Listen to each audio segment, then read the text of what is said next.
lekët do ishin arsyeja që shumë vajza do të donin të martoheshin me mua, këtë e dija. Jeta më kish mësuar që gratë shinin në fillim lekët, pastaj mua. Ose vetëm lekët dhe as pak mua. Por që gruaja ime do tentonte të më vriste për të marrë pasurinë time, nuk e kisha menduar asnjëherë. Gruaja ime bëri planin me dashnorin për të më vrarë. Zoti më shpëtoi, ajo e gjeti nga diku tjetër. Unë vi nga një familje e pasur dhe disa biznese dhe isha djali vetëm mes 3 motrave. Prindrit kanë punuar që para viteve 90, kur u hapën kufit, biznesi u rrit.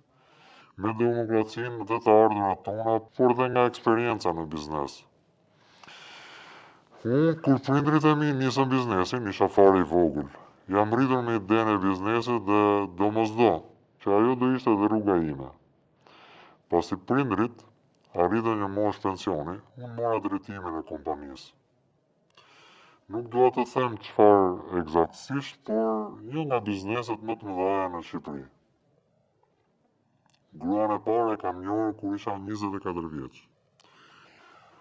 Sigurisht u dashuruam, u martuam. Zoti na bekoi me 2 fëmijë. Por gjërat ashtu erdhën dhe u ndam. Për fajin tim, nuk i vë fare asaj. Nuk dua të hyj në shumë detaje me historinë e parë. Gruan e parë dhe tani që mendojmë basa ajo që është ajo që më ka dashur vërtet, dhe jo për paratë e mia. Se ne si të thua shoritëm bashkë. Dhe ajo që ndodhi më pas mbase ishte edhe një mësim për mua. Që mbase nuk duhet ta kisha prishur familjen, por ja që gjërat ashtu erdhën, ashtu ndodhen. Fëmijëve nuk u ka munguar kur gjë. Edhe me ish gruan, mbaj akoma relatat mira për hir të fëmijëve, por edhe për atë që ne kishim kaluar bashkë. Gati 20 vite bashkë, nuk ishe shaka. Por më vonë, u dashurova me një vajzë. Unë mendoja se ishte momenti më i lumtur i jetës time, por rezultoi më i tmerrshëm. Por pak më fatali. Ajo ishte gati 15 vite më e vogël se unë. Familja ime nuk e pranoi, madje ata nuk pranuan as ndarjen nga gruaja e parë. Megjithatë, mua sikur kishte hedhur trut gomari. Isha shumë i dashuruar me të. Edhe ajo me mua. Kështu duket të paktën, ose isha unë i vërbuar nga dashuria për të. Bëra të pamundurën. Hodha poshtë familjen. Gjithçka për të dhe çfarë bëri ajo. Thyri planin, si të më vrasë dhe të mbante lekët e mia. Unë nuk jam mbajtur ndonjëherë ndonjë orator ose kur i madh, apo dhe i bukur. Nuk kisha asnjëra nga këto, por kisha lekët. Dhe sado që e dija se shumica e femrave më shinin për lekët, unë prap me këtë i zarova të gjitha, e dashurova si i çmendur. Të gjithë më thonin mos se e para është shumë e vogël sa kishte mbaruar shkollën dhe e dyta nuk është për ty. Ata shihnin diçka që unë nuk e shikoja. Nuk i zënë sy dashuria për ta. Por gjithsesi vazhdova, nuk dëgjova asnjë. Nëse do i kisha dëgjuar, mbase do isha akoma me gruan e parë, me fëmijët e mi. Por jetës nuk e dihet. Janë disa gjëra që ndodhin edhe asnjë nuk i jep dot shpjegim. Sidomos një njeri i dashuruar që u mbet arsyen çdo gjë. Por të kaloj çfarë ndodhi. Siç e thash, ishte gati 15 vite më e vogël se unë. Kisha ardhur në Tiranë me familjen para shumë vitesh. Shumë vite para se unë të takoja. Ishte vajzë e vetme e një familje të thjeshtë. Prindrit punëtor dhe ishin munduar të shkretët që vajzës mos t'i mungonte asgjë. Ajo nuk kishte punuar asnjë ditë në jetën e saj. kish mbaruar shkollën dhe mere me modeling. Punë pa bereqet, por megjithëse ishte shumë e bukur, donte të hynte botës së modelingut dhe ekranit. Edhe pse nuk ja doli, më fajthonte mua për këtë gjë. Por lekët ishin aq të mira saqë ajo hoqi dorë nga modelingu për mua. Dhe këtë e shiti si një akt dashurie. Në atë kohë, mu bë qefi shumë, patjetër. Unë nuk duja që ajo të punonte modele, si dashura ime në atë kohë, sepse akoma nuk ishim martuar. Unë duja që të bënte një punë më serioze.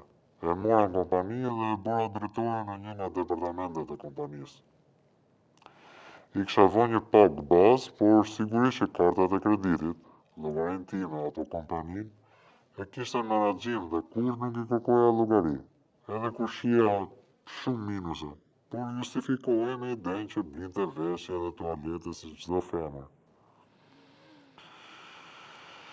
Unë nuk doja të martohesha me ta. Nuk doja, jo se nuk doja, por se kisha dal nga martesa e parë dhe doja të shijoja të lidhjen dhe pse gjërat i kishim bërë serioze. Mirë po ajo po m'gulte që të martoheshim, të bënim celebrimin, të paktën sepse të gjithë pas krave konsideronin si dashnarja. Apo që u bë sebeb që unë të lë gruan. Dhe për t'i pastruar figurën, le të themi kështu, unë vendosa të celebrohesha me të. Dhe këtu nisi skema se si të më fshinte nga rruga e saj për të bërë atë planin djallëzor, makabër do të thoja. Probleme në martesë kishim shumë. Ajo nuk donte të bënte fëmijë. Unë doja, por i lesh kohë. Nuk doja t'i bëja presion. Me familjen, prindrit e mi, kisha gjërat maja. Ata nuk e pranuan kur, por sigurisht që mua nuk më hodhen poshtë. Thjesht në aq pak takime sa kishim, kur kisha edhe gruan e dytë me vete, të gjithë rinin si mbi gjëmba. Në fëmijët takohesha, vinin për fundjavë, siç ta kishte caktuar gjykata dhe ajo sillej shumë mirë. Viti i parë i martesës, shkoi çdo gjë okay, çdo gjë mirë. Dhe i dyti po ashtu, me ato gjërat e vogla tonat, por mirë. Në fillim më donte, ose të paktën kështu dukej. Më zgjonte me kafe, më prekte në shpatull kur kaloja pranë saj, më shikonte sikur isha ende i nevojshëm. Por pas martesës, diçka ndodhi, por nuk e di tamam se çfarë. Në kompani nisi të merrte vendime që edhe nuk i takonin. I kisha tërhequr disa herë vëmendjen, mërziter, por tërhiqja mos e kput. Ishte shumë e dhënë në biznes. Donte të dinte shumë për faturat, rrjetin e bashkëpunëtorëve, më kërkonte që të më shoqëronte në dreka dhe darkat e biznesit. Nuk e kuptoja atëherë se ajo po bëhej gati të merrte frerët e kompanisë, jo me paqe, por me vrasje. Nuk e harroj një natë. Ishim të dy në krevat sa kishim mbaruar së bëri dashuri. E më pyeti për pronat që kisha. Si i ke ndarë, më tha. Dhe unë në navitet e sipër, por jo naiv se është fjalën e rëndë, se unë nuk isha kaleme, por në mirë besim, si një burr, mund të konfidohet gruas së tij, gruas që është i martuar. Edhe ja thash, u habita pak se ajo temë nuk ishte hapur kurrë, por nuk e vura veshin. Pastaj më pyeti direkt për shtëpinë ku jetonim ne.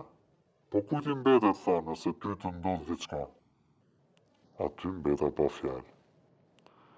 U tunda vendit e i thash, pse duhet ti mendosh këtë gjëra? Tha, po jetës nuk i dihet. Unë dua të mos jem në mes të katër rrugëve nëse ty të ndodh diçka.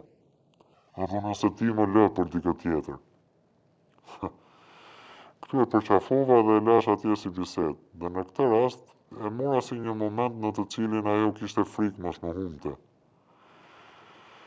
E kishim zakon gati çdo natë rinin në verandë bus pishinës, hapnin një verë dhe rinin shijonin njëri tjetrin. Unë atë ndërsa ajo thurte plane. Në një natë, verën e përgatite ajo. Mua më pëlqente si proces, por ajo kërkoi të ma bënte gati. Sigurisht pranova dhe e prisja në verandë. Kur e piva, shisha ishte e çuditshme, si metal. Brenda pak minutash trupi më rëndua. Këmbët nuk më mbanin. Lulet në verandë nisën të më rrotulloheshin. Rajet e zemrës më shpejtuan. Nuk ndihem mirë, thash. Ajo ngrit me njëherë, vetëm më vështroi. Në sytë e saj nuk kishte panik, kishte pritje. U rrëzova në tokë, isha në një gjendje gjysmë të fikti. Ajo iku dhe mbaj mend që mori telefonin dhe fliste pak më lart, e shija si hije. Për fat, nuk kisha hequr orën që më maste parametrat dhe ta vendos që nuk e merrja seriozisht orën. Ma kishte dhuruar një shok për asnjëherë nuk e kisha menduar se do më shpëtonte jetën. Mundohesha t'i thërrisja asaj, por nuk kisha zë. E shikoja që ajo rinte brenda dhe pse telefonin e kishte mbyllur. Paniku po më rritej, zemra po më linte, me vështirësi në orë dhash alarmin për ndihmë. Motra ishte kontakti i parë. Nuk e di sa kohë isha pa ndjenja kur hapa sytë dhe gjeta veten në spital. Aty mësova gjithçka. Në shtëpi, kohën që kishte ardhur motra me urgjencë dhe ambulanca, gruaja ime ishte me një burr tjetër në shtëpi. Me dashnorin e saj, që unë as e kisha dëgjuar ndonjëherë, as si emër, por as si fytyrë. Ajo ishte justifikuar se ishte një pomshi. Por plani u destoi fiks në kohën kur erdhi ambulanca. Mjekët kishin gjetur gjurmë helmi në gjap, në verën që kisha pirë dikush i kishte hedhur helm, por ta shitur si një arrest i rëndom kardiak. Dëgjova në spital për një javë. Ish gruaja më qëndronte te koka e kravatit e friksuar për jetën time. Mendoja unë, por jo, ajo ishte për jetën e saj. Mjekët nuk kishin folur me mua, kishin folur me motrën dhe kunatin. Ajo erdhi dhe më tha, kështu qëndron puna. Mjekët dyshonin për helmin të qëllimshëm dhe mua në atë moment sikur më thye me magji skena asaj nate. Kur unë gati po jepja shpirt, dhe gruaja ime fliste në telefon. Jo me ambulancën. Motra më tha se asnjë telefonat nuk ishte regjistruar nga shtëpia. Asnjë. Po me këtë fliste ajo. Edhe këtë e mësova më vonë, kur motra tha për njeriu e çuditshëm që gjete në shtëpi. Edhe kur pyetej gruan më tha që nuk dinte çfarë të bënte dhe kishte dalë kishte marrë fokraut të parin burr që kishte parë në rrugë. Me justifikimin se nuk dinte ç'të bënte kur më patë shtrirë. Aty nisa të ndryshoja pastaj.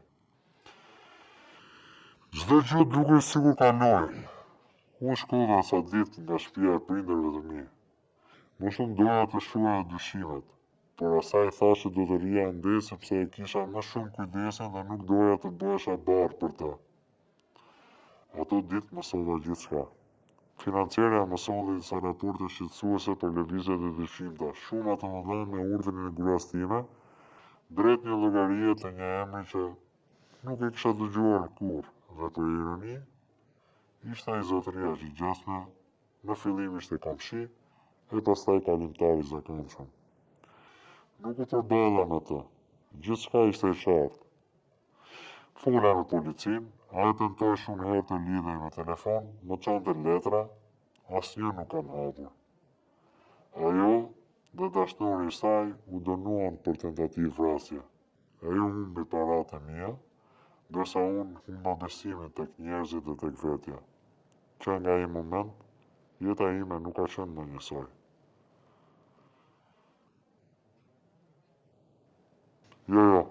Jo. Kam tentuar të rifitoj familjen që humba, por edhe ish gruaja ka ndërtuar jetën e saj larg meje dhe me të drejtë. Për momentin jam beqar. Nuk kam më besim tek asnjë. Tek asnjë gjë. Kam parë jetën që më kaloi para syve.